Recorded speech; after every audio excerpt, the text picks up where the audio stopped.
Welcome to the Good Karma Sport Fishing Podcast. I'm your host, Captain Ryan Van Fleet. And welcome to the Good Karma Success Coach Podcast. I'm your host, Melinda Van Fleet. Who am I?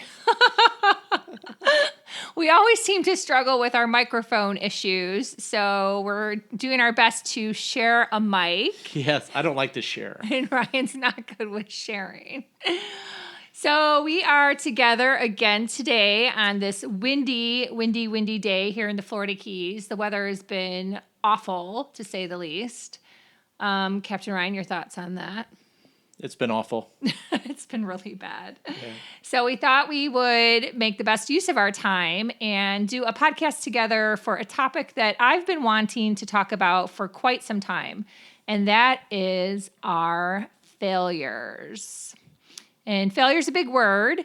Failure to us actually means that we tried something and it didn't work, but we don't sit around and mope about it. We just kind of keep on going. So I'm going to read the definition of failure from Google. I found it on Google. The Google machine is always Google right. Machine.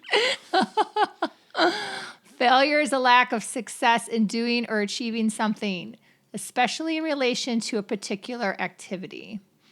If you say that someone is a failure, you mean that they have not succeeded in a particular activity or that they are unsuccessful at everything they do.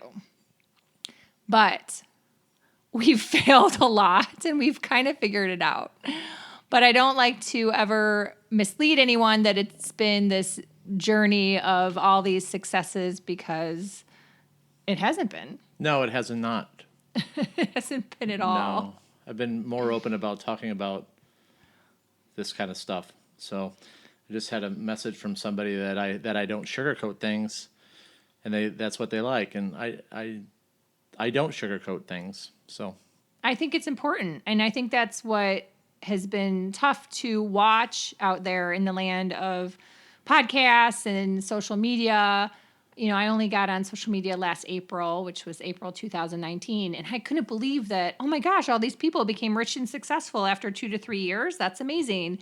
And then when you start to dig further and listen to them and listen to their stories, you realize that they had lots of failures and lots of pivots and tweaks and changes in order to get where they are. And I think that that's part of life, and it's really important, and it's important to share those things.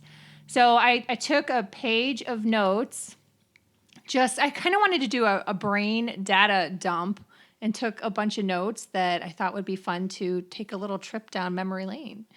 And overall, you know, our point of sharing this is if you aren't failing, you aren't trying, because not everything is always going to be a success. So you have to keep trying things, and you have to be adventurous and open to new ideas and open to connecting with people. And, you know, sometimes putting a little money out there and try something, try a new business idea, because if you don't, you'll never know, and you won't be able to take that next step.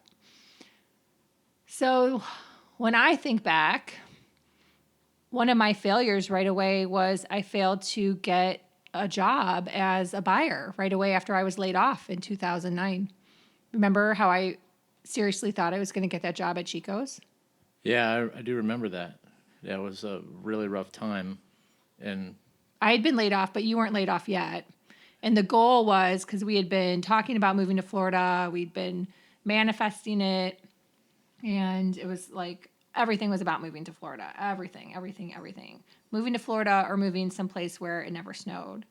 And I had an interview with Chico's in, I think it was March or April of 2009. And I just thought I was going to get that job. There was no doubt in my mind that I was going to get that job. Yep.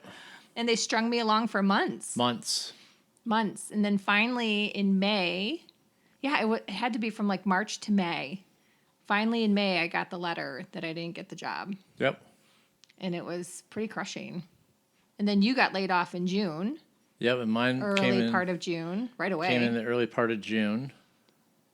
And then after that, we started trying to build an MLM business. Oh my gosh, yes. You should see Ryan's face right now if you could.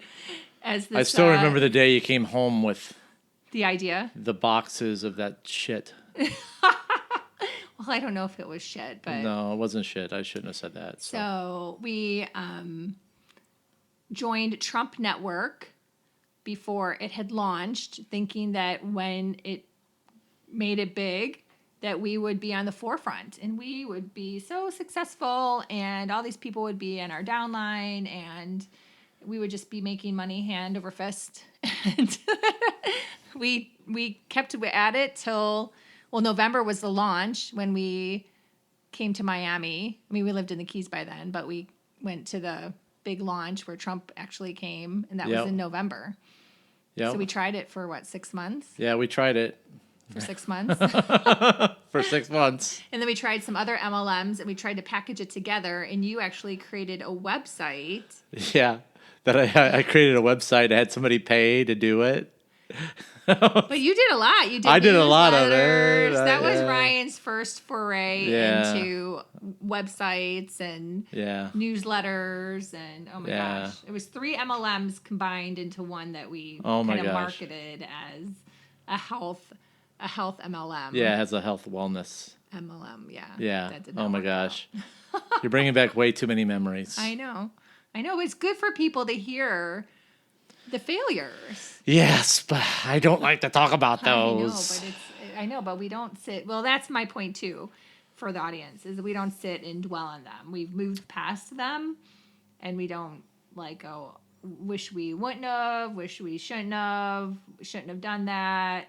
We just keep going, and that is a big part of what I'm trying to get across. What one do you want to talk about next? I've got a list here. Oh. We won't be able to get through all these in one podcast. Oh my gosh. So I'm gonna let Ryan cherry pick which he wants to talk about. Let's talk about the pest control business. Oh yes. The pest control. So the Keys is full of colorful characters. What do you mean, Link, or do you mean the actual pests?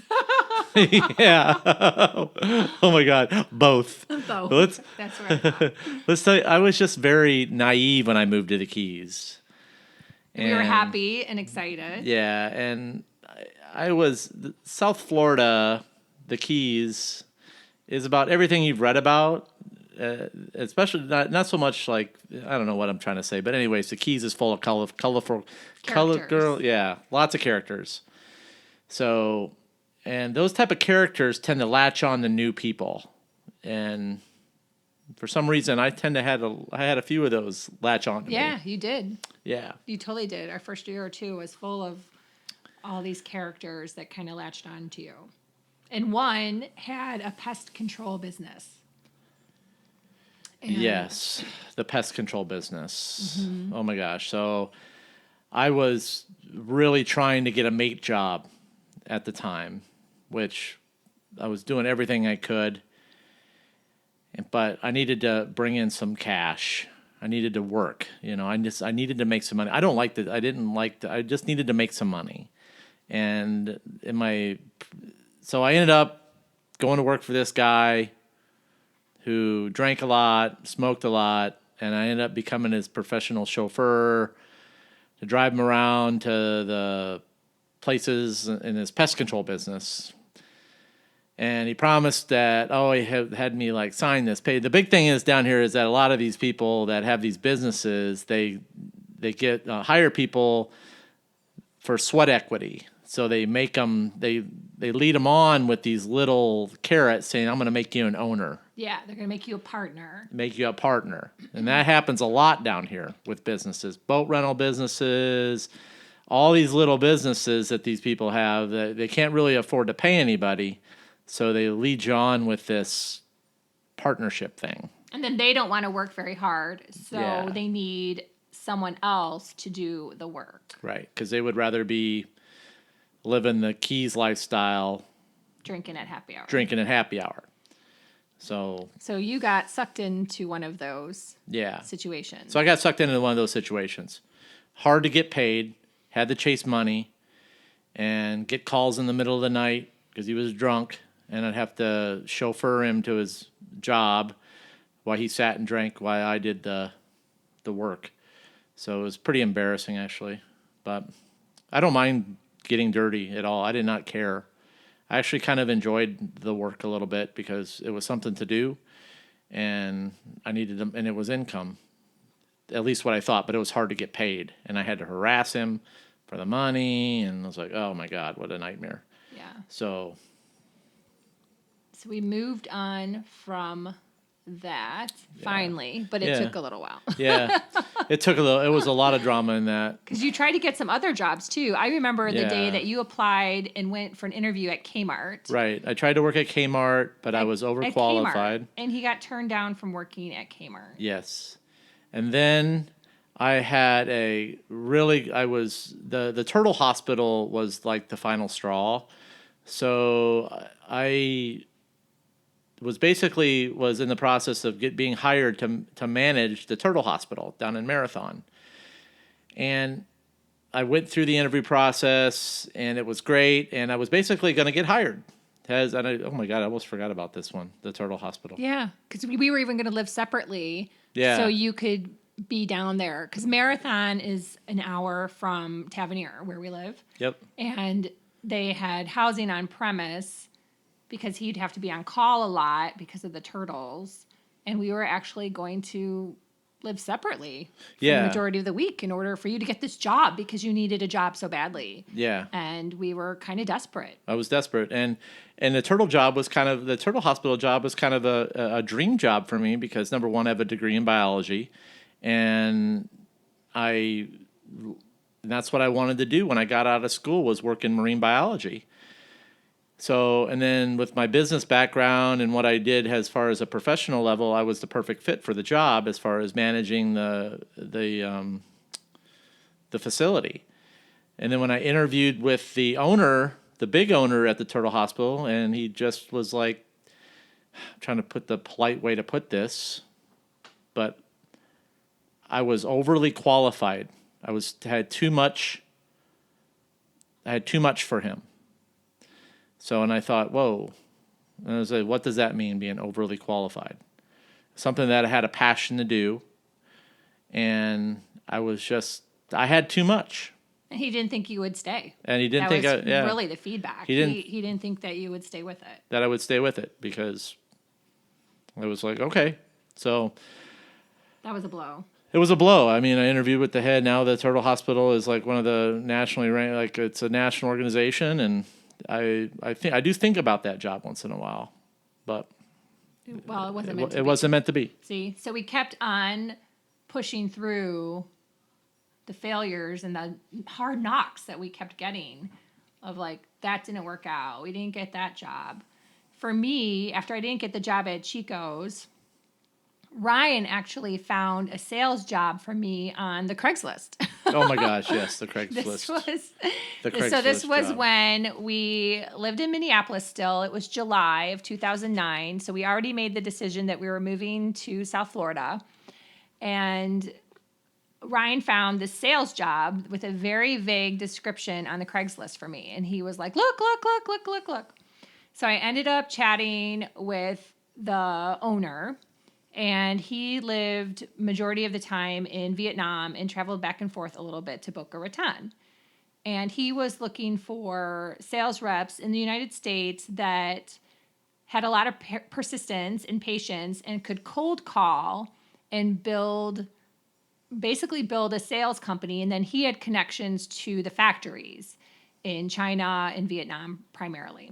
And then the company itself was based in Hong Kong.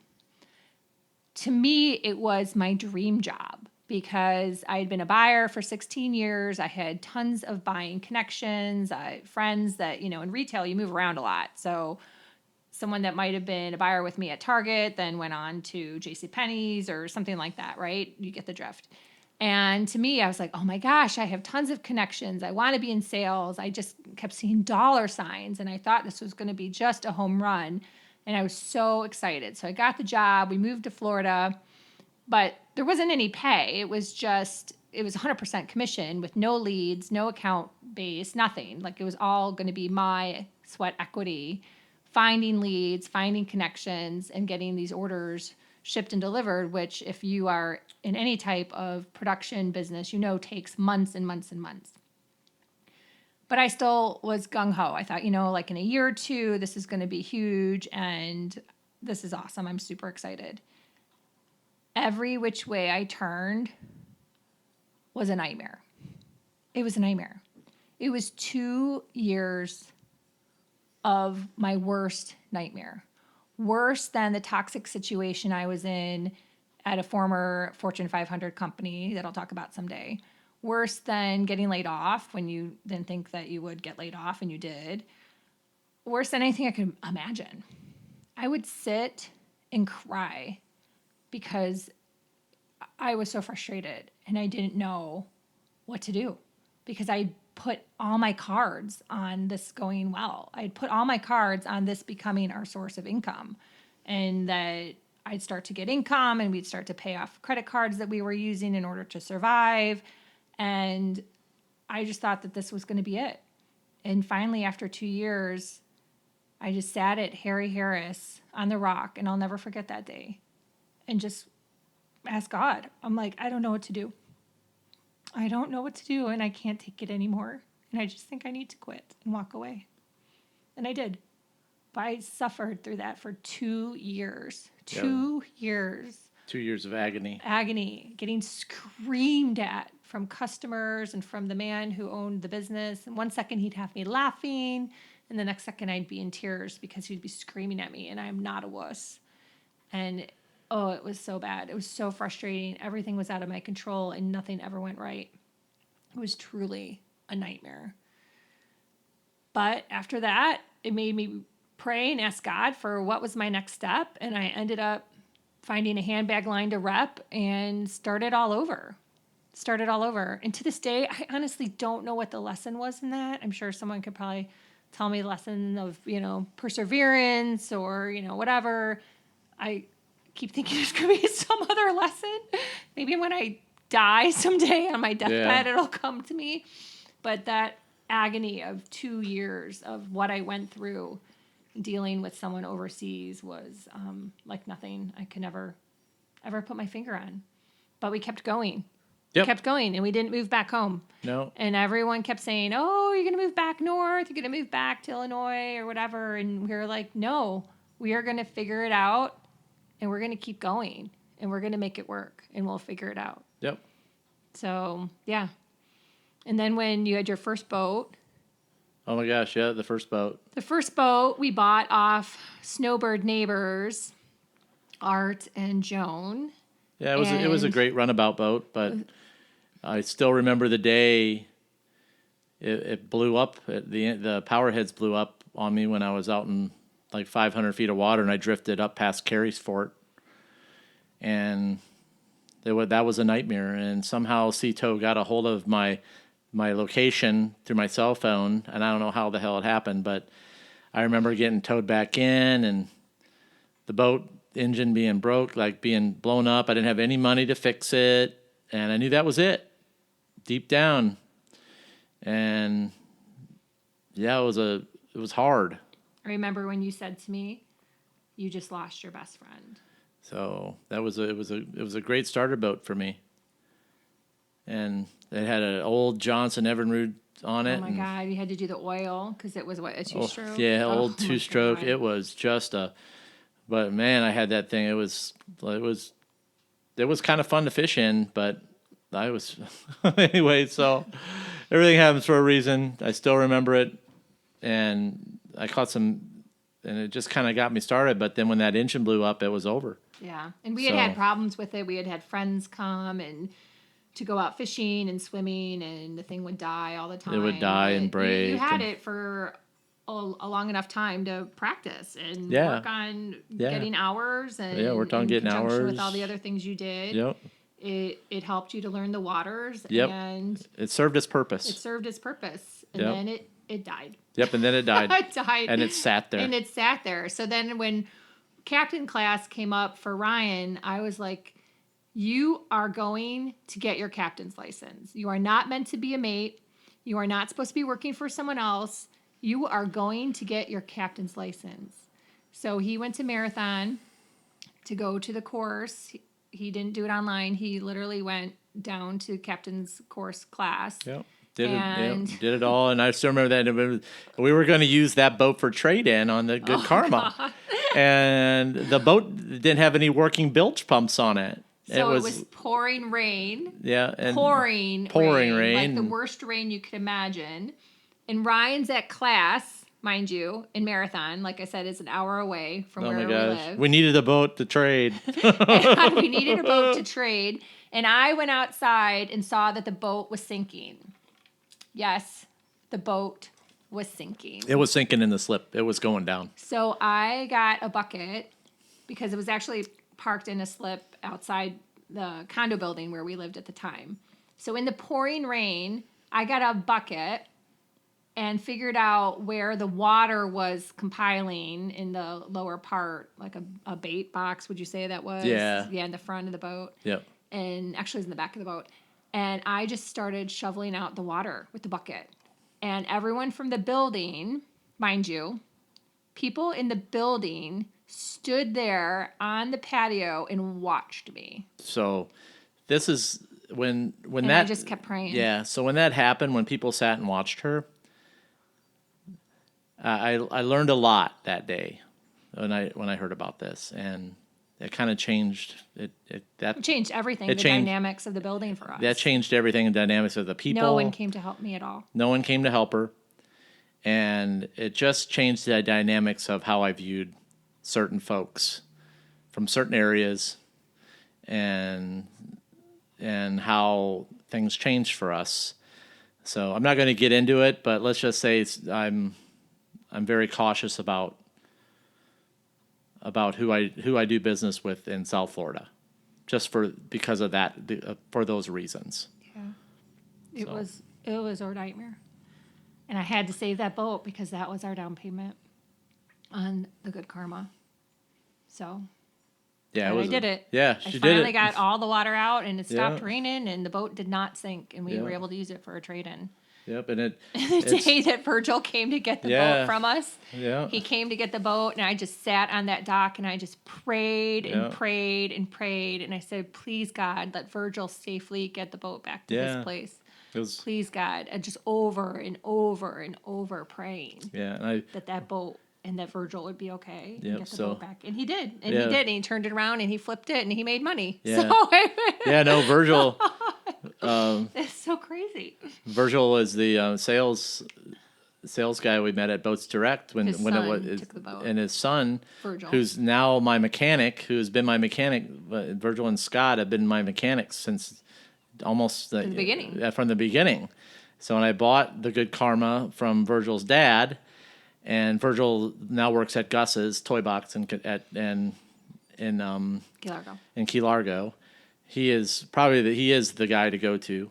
So I know who anytime I am thinking about a boat or thinking about something, he's the guy I call or send people to because he's because of what he did for us. So, and what it's him and I'm very, as far as Virgil and Scott go, I'm very loyal to my mechanics because of what they did for us from the very beginning, and they're awesome in general. And they didn't even know me, and that when somebody does something like that, that really does hold a lot for me. So loyalty goes a long ways with me, and I'm very loyal to people like that.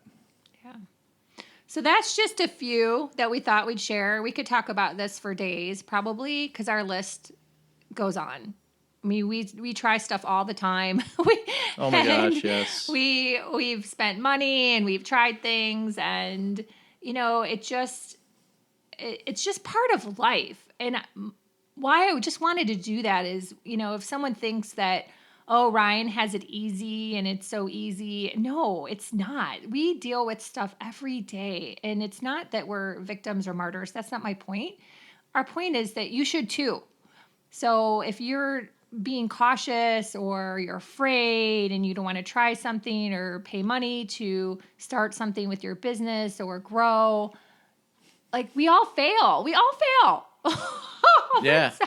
And if you're it just cracks me up when I see all these Instagram, I start laughing, because I post shit on there as real, and I try to help people. I do these little rigging tips, not because I do it just because I get these random acts just to help But normally when you do a rigging tip, you've failed at it. And I failed how at many it. times? I mean, if people were in our condo where we used to live and would see you and could see how you would sit at the table in hours and hours and days and try to tie knots and rig and oh my God. And now he's like sharing these tips with people to save them time. I mean, I love when Tony Robbins and Dean Graziano say, cut a check to go faster. I think it's amazing that people have the opportunity to do that now with so many things, like with courses or coaching or programs.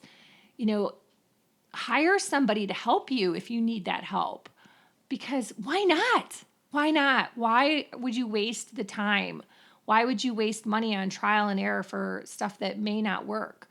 You know, get the help that you need. It's such an amazing world that we live in now that there is help out there. Heck, I buy courses. I still use coaching programs, and Ryan's doing his part now in helping people outside of his podcast, which is amazing. So our point is we all fail and we all pick ourselves back up and keep going and pivoting and changing and trying new things. And we hope you do too. Yes. That's probably about the best way to leave it. So we hope you enjoy this podcast. And now I'm like teary-eyed from thinking about but we hope you learn from our little stories here. Yeah, they're meant And to it brings you some confidence for the day. The stories are meant to help people prevent things from happening. And if people are going through a tough time, and then, you know, you're not the only one out there. And then Melinda has to remind me of this too sometimes. If I'm going through a period where I'm not doing so great, she does have to remind me that, hey, you know, you're not the only one. So then I kind of snap back out of it. But it's they're meant to help people. You know, the way I do my podcast is I am very like, I'm not going to sugarcoat anything because I just don't feel I need to, because I do want to help some people be better, and that's kind of it. So, and I'm going to tell some weird stories. I'm going to say some weird things, and that's just who I am. Sometimes I'm just strange. So. So on that note, that's it. That's all I got for today, guys. so you can follow me on Instagram, Melinda_Van Fleet, or on LinkedIn. And if you liked our podcast, please share with a friend or family member and rate on Apple Podcasts, rating and review. We love to read those. I don't think Ryan ever asks for rating and reviews on Apple. That's all right. We just forget. But if you have it, that's awesome. And appreciate you guys listening. Yeah. We thank you for listening. Yeah, that's the most important thing. Thanks for tuning in, guys. And remember, anytime you're fishing, it's all good.